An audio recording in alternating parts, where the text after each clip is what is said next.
Bom, falando sobre o ponto de focalizar a atenção do público, existem alguns atributos que a gente chama de atributos pré-atentivos, que a gente pode chamar a atenção das pessoas, tá? E aí, para isso, a gente vai entrar num outro conceito, um conceito muito legal, que é, dentro do nosso cérebro, existem 3 tipos de memórias importantes quando a gente está projetando comunicações visuais, a gente está projetando gráficos e outras coisas. A gente tem memória icônica, memória de curto prazo e memória de longo prazo. E cada uma dessas memórias, elas têm um papel diferente e importante na hora da gente fazer essas visualizações. A memória icônica é uma memória que é a primeira memória que você acessa quando está vendo algum tipo de informações. E por que essa memória existe? Ela foi desenvolvida há muito tempo, quando os seres humanos precisavam se tomar cuidado e verificar as diferenças em relação ao ambiente para que eles não fossem mortos por predadores, né? Então, essa memória icônica é aquela memória que é extremamente rápida. Igual, por exemplo, quando você está passando num lugar e você acha que viu alguma coisa diferente ali naquele ambiente, que você olha de novo, a gente está acessando essa memória icônica, tá? Então, essa memória, ela atua sem que você perceba conscientemente e é adicionada quando a gente olha o mundo ao redor, e principalmente quando a gente vê mudanças no mundo ao redor, tá? A importância dessa memória icônica para você é saber que ela está associada a um conjunto de atributos pré-atentivos que eu vou mostrar para vocês daqui a pouco. A memória de curto prazo é uma memória super rápida, então depois que uma determinada informação, ela acessa a memória icônica, rapidamente ela passa para essa memória de curto prazo, e as pessoas podem manter nessa memória de curto prazo cerca de 4 grupos de informações. E aí entra aquela parte de sobrecarga visual. Se você pede para as pessoas assimilarem mais do que 4 grupos de visuais de informação, provavelmente alguma coisa vai passar despercebida, ou a gente vai adicionar tanto sobrecarga que ela não vai conseguir manter aquilo nem na memória de curto prazo dela, tá? E se ela não fica na memória de curto prazo, ela não passa para a memória de longo prazo. E a memória de longo prazo é uma mistura visual e verbal, e basicamente é o que vai ficar depois do que tudo saiu, né? Então, ela é importante e fundamental para o reconhecimento de padrões e processamento cognitivo geral das pessoas, tá? É o que fica depois que ela já passou por todo esse processo, né, de icônico e de curto prazo. E aí, vejam o seguinte, se eu pedisse para vocês contarem rapidamente a quantidade de números 3 que a gente tem nessa tabelinha, é um pouco difícil, não é? Como que a gente faria isso? Basicamente, a gente utilizaria o mesmo princípio da tabela aí, que a gente teria que passar linha por linha e ir contando a quantidade de número 3, né? A resposta correta para essa pergunta que eu falei é 6, mas não existe indício visual nenhum para facilitar com que você chegue a essa conclusão de forma mais rápida.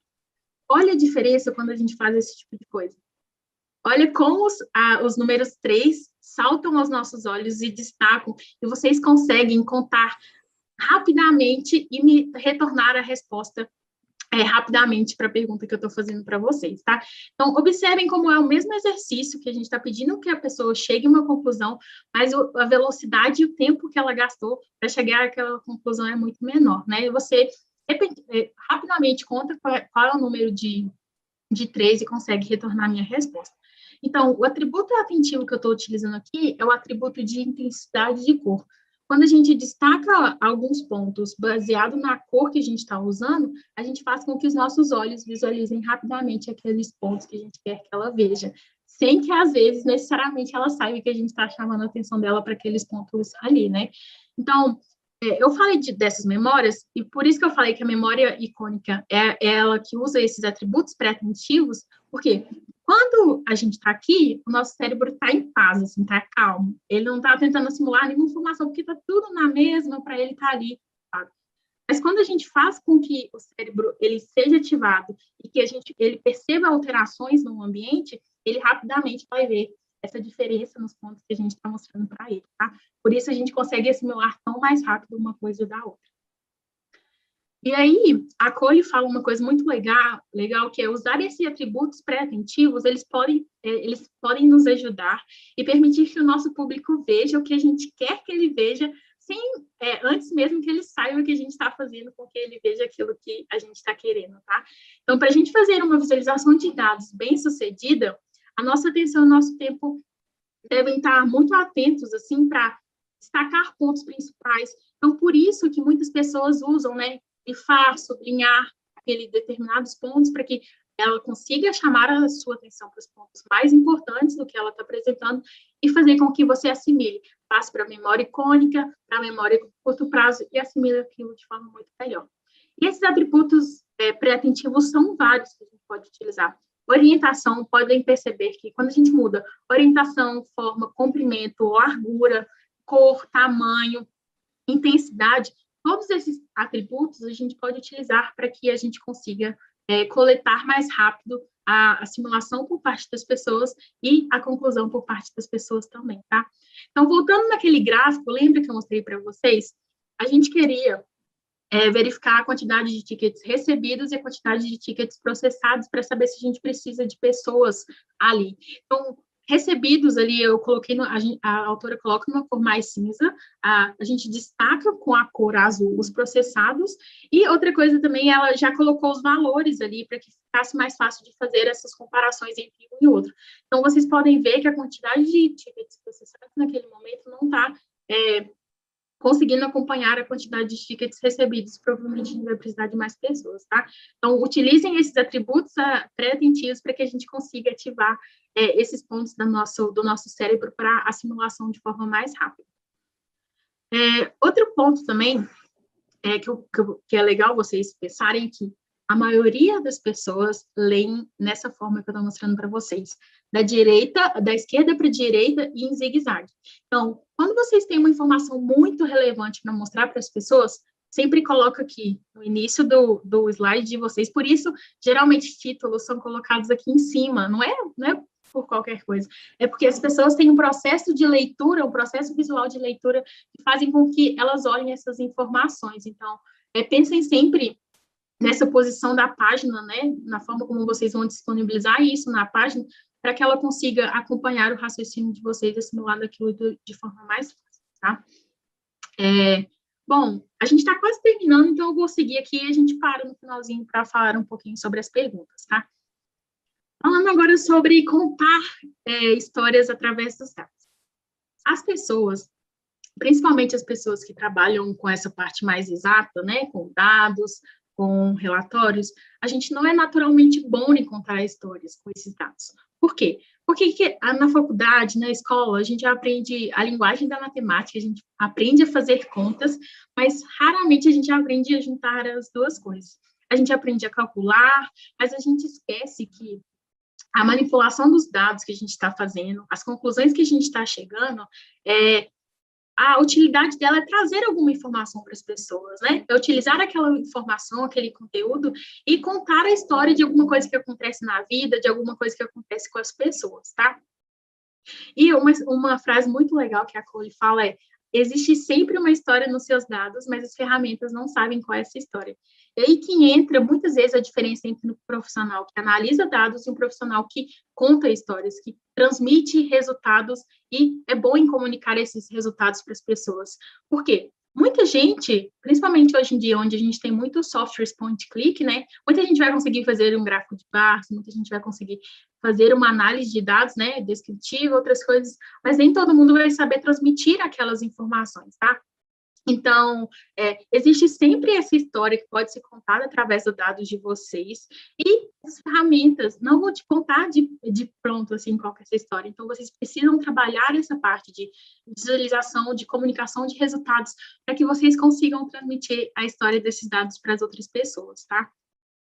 E aí, por isso... Não, tá certo. E aí, pensa assim, eu acho que todo mundo aqui conhece, né, a história da Chapeuzinho Vermelho, e as pessoas são ligadas desde cedo às histórias, né? Então, a gente cresce ouvindo histórias sobre o mundo, histórias que são contadas para explicar coisas que, às vezes, a gente não consegue explicar. Então, as pessoas são muito ligadas às histórias desde cedo. E aí, quando você começa a transformar as suas apresentações e análises em histórias, você consegue uma identificação maior por parte do seu público, e como isso já está naturalmente... assim, dentro das pessoas, elas conseguem assimilar de forma melhor aquele conteúdo que a gente está passando. Então, imaginem, por exemplo, a história da Chapeuzinho Vermelho, né? A mãe da Chapeuzinho Vermelho pede para ela levar uma cesta lá para a vovozinha, Imagine se a gente contasse a história da Chapeuzinho Vermelho da mesma forma que a gente faz slides. Veja como vai ficar. Chapeuzinho Vermelho precisa caminhar 0,87 quilômetros do ponto A, que é a casa dela, para o ponto B, que é a casa da vovozinha. Fechamos o primeiro ponto. E aí, a Chapeuzinho encontrou o lobo, que, primeiro ponto, corre na frente até a casa da vovozinha, come essa vovozinha e veste as roupas da vovozinha. Chapeuzinho Vermelho chega à casa da vovozinha às 14 horas e faz 3 perguntas para ela. Qual que foi o meu problema identificado ali na história da Chapeuzinho Vermelho? Após a terceira pergunta que a Chapeuzinho fez para o lobo comeu o Chapeuzinho Vermelho. A solução para o nosso problema, vem a dor, entrega o machado dele e mata o lobo. E o resultado da nossa análise, da nossa apresentação, da nossa história é: a vovozinha e a Chapeuzinho Vermelho estão vivas, mas o lobo não. Se a gente transforma essas histórias que a gente cria em a forma como a gente conta e mostra o resultado para as pessoas, vocês veem que a magia das histórias, a magia de tudo aquilo que a gente passa, ela se perde no meio do caminho. Então, o ponto aqui que eu estou falando para vocês é para fazerem justamente ao contrário. Transformem os slides de vocês em histórias que as pessoas podem assimilar de uma forma melhor e se identificarem com as histórias que a gente está contando, tá? E é para isso muito que funciona o storytelling com dados. Para vocês entenderem quem que é o seu público, qual que é o contexto, usar todos esses atributos que eu falei para vocês. Existem alguns outros atributos que a gente pode procurar, por exemplo, atributos de herói, de vilão, e ajudar a gente a construir essa narrativa que a gente quer contar.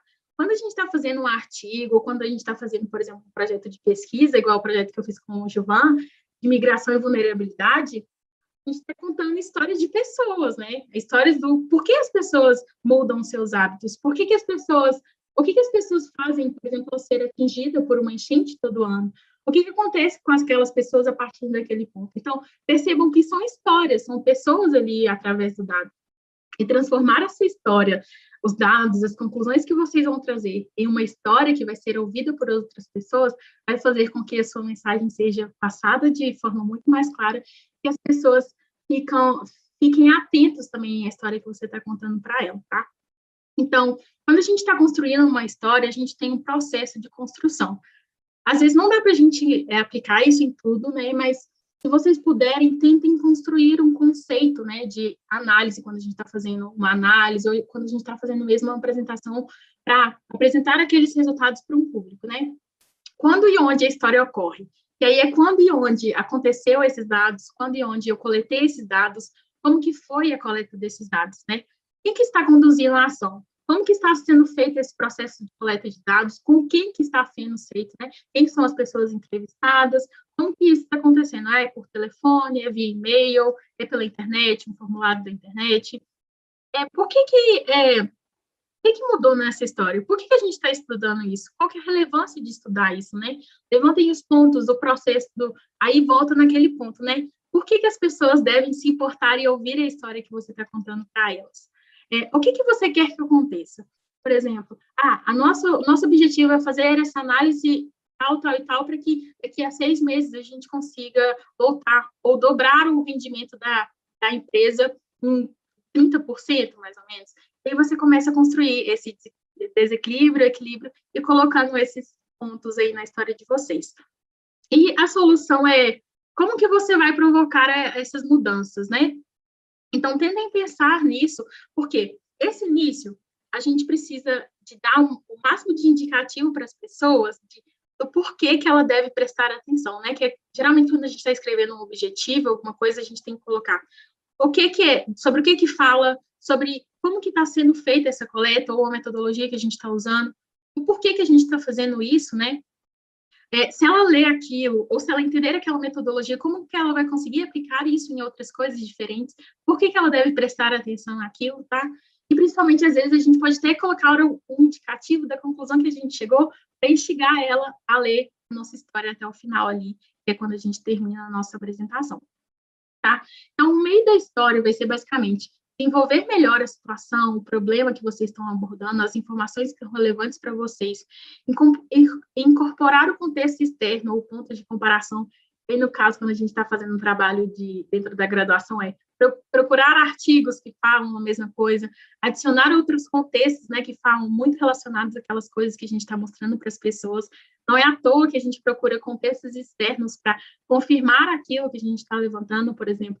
A gente usa determinada metodologia, a gente procura na literatura outros artigos e outros autores que utilizaram e confirmaram essa metodologia antes, né? E aí a gente vai mostrando para as pessoas a veracidade na história que a gente está contando. Exemplos que ilustrem as questões que vocês estão levantando, incluam os dados que demonstrem o problema de vocês, né? Às vezes são dados que já foram utilizados por outros profissionais para o mesmo contexto. Mostre como esses dados são relevantes, né, para demonstrar o problema que vocês estão trabalhando. Expliquem para as pessoas o que vai acontecer se nenhuma ação for tomada para fazer com que ela se preocupe, né, em aplicar aquilo que você está mostrando. Por exemplo, vamos supor que você está analisando os dados da empresa porque viu que o crescimento da empresa tem diminuído nos últimos anos com a pandemia. E aí você deixa claro para aquela pessoa que está vendo esse relatório por que a gente tem que prestar atenção naquilo e mostra para ele o resultado. Ó, se a gente não tomar uma atitude a partir dessas análises que eu estou fazendo, a empresa vai quebrar porque você não vai ter mais dinheiro para pagar funcionários nem para se manter aí no mercado daqui para frente, tá? Escuta possíveis ações com as pessoas. Quando a gente está falando sobre problemas, sobre outras coisas, as pessoas não gostam de ouvir que só existe um problema. As pessoas gostam de ouvir possíveis soluções também para tratar aquele problema. Então, você pode muitas vezes deixar isso aberto ou já levantar algumas possibilidades do que a gente pode fazer a partir dali para que aquilo mude para aquela pessoa, tá? Então, abre a discussão para essas pessoas, ou às vezes abre para que ela possa dar opinião sobre próximos passos também do lado ali para frente, tá? E, por fim, ilustre as vantagens da sua solução recomendada. A gente sabe que, por exemplo, às vezes quando a gente vai usar determinada metodologia em um estudo estatístico, por exemplo, existem várias metodologias que a gente pode utilizar. E aí você precisa mostrar para as pessoas a vantagem de usar a sua metodologia ao invés de usar a metodologia de outras pessoas, tá? Então, destaquem esses pontos para que as pessoas confiem, né, e tenham mais certeza de que a sua metodologia foi escolhida, foi a melhor escolha que você poderia ter feito naquele ponto, tá? E, por fim, terminando a nossa história, quando você está fechando uma apresentação, um artigo, recapitule tudo que aconteceu, o problema, o senso de urgência que você tem com aquele dado que você está analisando, por que você está analisando aquilo. A história deve ter um fim, né, ou um próximo passo a ser feito, ou alguma coisa que você finalize, né, uma finalização do seu projeto, e termine muitas vezes, um artigo às vezes não dá para fazer isso, né, mas quando a gente está fazendo uma apresentação ou algum tipo de coisa, a gente pode fazer uma chamada para ação, né? Principalmente quando você está mostrando aquele resultado e quer que as pessoas comprem a sua ideia, como lá no caso do curso de férias, termina com uma chamada para ação falando assim, nós podemos mudar a vida dos estudantes que entram no nosso curso, né? Como que a gente vai mudar a vida desses estudantes oferecendo um curso experimental de férias para que eles tenham um reforço melhor e se saiam melhor nas disciplinas ali para frente. E aí você chama essas pessoas a comprarem sua ideia e a tomarem a iniciativa com vocês dali para frente, tá? Bom, e para finalizar, eu trouxe essa frase que eu gosto muito, que é uma frase também de um TED Talks da Brené Brown, que é uma das pessoas que eu gosto muito de ver, que é um TED Talks que ela fala sobre o poder da vulnerabilidade, que talvez histórias são apenas dados com a alma.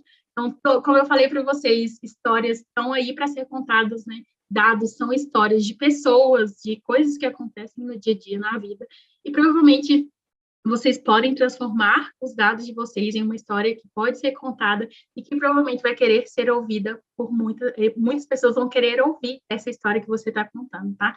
Então, essa é a diferença entre uma pessoa que simplesmente cria dados, que cria visualizações, para uma pessoa que transmite essas informações e que se comunica da melhor forma com as outras pessoas, tá? Bom, era isso que eu queria mostrar para vocês. Muito obrigada por me acompanharem até aqui, por assistirem. Espero que vocês tirem bastante proveito disso.